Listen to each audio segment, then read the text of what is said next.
Сәлеметсіңдер ме, қалайсыңдар? Бүгін 5-ші сыныптың 2-ші сабағын өтетін боламыз. Алдымен каналға тіркеліп, лайк басып қоюды ұмытпаңдар. Бүгінгі тақырыбымыз тіл қатынас құралы. Бірінші тапсырма Түркияда оқитын Жазира сіңлісі Елданамен WhatsApp арқылы сөйлесті. Рөлге бөліп оқыңдар. Сәлеметсің бе, Елдана? Елге жақсы жеттіңдер ме? Сәлеметсіз бе, әпкетай? Біз жақсы жеттік. Қалай, Түркия ұнады ма? Әрине ұнады. Бірақ үйімді, достарымды сағынып қалдым. Мен де сағынып жүрмін. Туған жерге жер жете ме? Каникулда барамын. Сау бол, Ботақан, менен бәріне сәлем айт. Тезірек келіңіз, Астананың қалай құлпырып кеткенін көресіз. Сау болыңыз. Бірінші тапсырма бізде сұхбатқа неше адам қатысып тұр? Мәтіннен қандай тілдік ерекшелік байқадыңдар? Қашықта тұратын адамдардың бір-бірімен пікірлесуіне қандай мүмкіндіктері бар екен? Енді бірінші сұрақтан бастап жауап беріп шығайық. Бұл диалог, яғни әпкесі мен сіңлісінің диалогы, сондықтан бұл сұхбатқа 2 адам қатысты. Мәтінде каникул деген, яғни кірме сөз қолданылған, қазақша демалыс дегенді, жазғы демалыс дегенді білдіреді. Осы сөз кірме сөз болып тұр.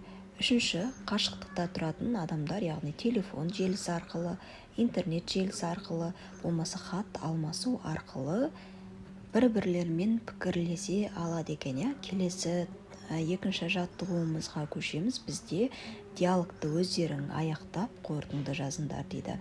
Бізде дыбыс дегеніміз дыбыстау мүшелері тіл, ерін, тіс, көмей, өкпе, тағы да басқа арқылы жасалып құлаққа естілетін үн. Дыбыстардан сөз құралады, ал әріп дыбыстың жазудағы таңбасы. Ол көзге көрінеді, бірақ құлаққа естілмейді. Қазақ әліпбиінде 42 әріп бар. Оның 28-і төл дыбыстарды таңбалайды. Ал кірме сөздердегі дыбыстарды мына әріптермен таңбалайды. Қазақтың төл сөздерінде және кірме сөздерінде кейде дара, кейде бірнеше дыбыс қосындысын таңбалайтын әріптер, яғни у, и, я, ю сияқты кездеседі. Кірме сөздерде кездесетін дыбыстық мәні жоқ әріптер, мягкий және де твердый знактар. Тіл дыбыстары дауысты және дауыссыз дыбыстар болып 2-ге бөлінеді екен. Ендеше диалогты оқиық. Мұғалім: балалар, адамға тіл не үшін керек? Оқушылар: сөйлеу үшін. Мұғалім: ал сөйлеу не үшін қажет? Азамат: осы диалогты ары қарай өзіміз жалғастырамыз. Ары қарай азамат мысалы бір-бірімізбен сөйлесу үшін деп жауап береді. Әлия бұған адамдармен қарым-қатынас жасап араласу үшін қажет деп айтады. Менің қорытындым: тіл адамдарға өз ойын жеткізіп, адамдармен қарым-қатынасқа түсу үшін қажетті құрал деп айтуға болады екен. Ендеше осы тапсырмада берілген ақпаратқа байланысты қазір 3-ші тапсырмада біз төл дыбыстар мен кірме дыбыстар жайлы тапсырма орындайтын боламыз. Бізде 3-ші тапсырманың төл және кірме сөздерге бірнеше мысал келтіреміз және дыбыстарды сызба бойынша талдаймыз. Мысалдарға, яғни әртүрлі сөздерді жазамыз. Кірме сөздер жаңағыдай көрсетілгенде орыс тілінен болмаса басқа тілден алынған сөздерді қолданамыз. Төл дыбыстар және кірме сөздердегі дыбыстарды бөлек-бөлек жазатын боламыз.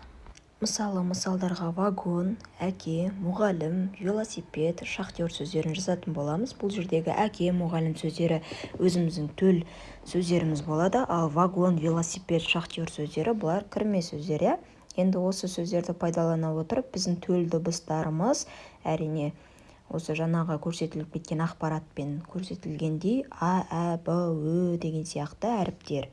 Ал кірме сөздердегі дыбыстарды байқайтын болсақ, в, яғни вагон дегендегі f, x, c, ч, я, ч, электр деген сияқты, йо деген сияқты сөздерді алсақ болады екен. Бұл кірме сөздерде көрсетілетін, қолданылатын кірме дыбыстар. Соңғы жаттығу: бізде көп нүктенің орнына тиісті сөздерді қойып жазыңдар. Осы үлгіде өздерің де өлең жазып көріңдер дейді. Бізде мына өлең жолдары Қадыр Мырза Әлидің «Не үшін» деген өлеңінен алынған екен.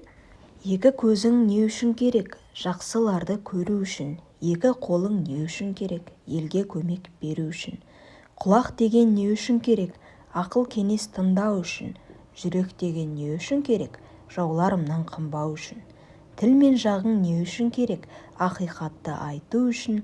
Ал аяғың шетте жүрсем, туған жерге қайту үшін деген өлең жолдары екен. Осыған ұқсас өлең жолдарын өздеріңде шығарсаңдар болады. Бүгінгі сабағымыз осымен аяқталды. Назарларыңа көп рахмет. Сабақ ұнаса каналға тіркеліп және лайк басып қоюды ұмытпаңдар.